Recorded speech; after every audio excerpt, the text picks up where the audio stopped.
Biz Яндекстен секреттерін істейтін боламыз. Мысалы, повтори мен дегенді істейміз. И міне. Кәс. Істеймін тұр. Міне, осы стартты басып ойнауға да болады.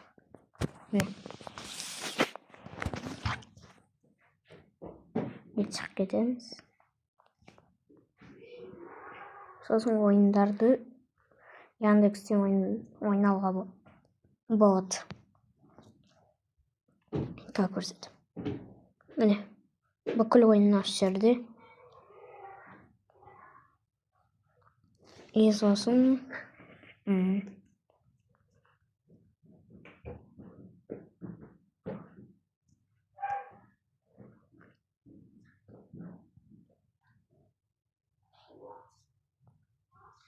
тағы ютубта көруге болады. Осы жақтан бүкіл нәрсені іздеуге болады. Мысалы, Бравл Старс деп көрейін. Бравл Старстың өзі шығады. Бүкіл нәрсе шығады. Осы Яндексте жазып алып, бүкіл нәрсені қарауға болады. Сау болыңыздар достар. Тіркеліп кетіңіздер.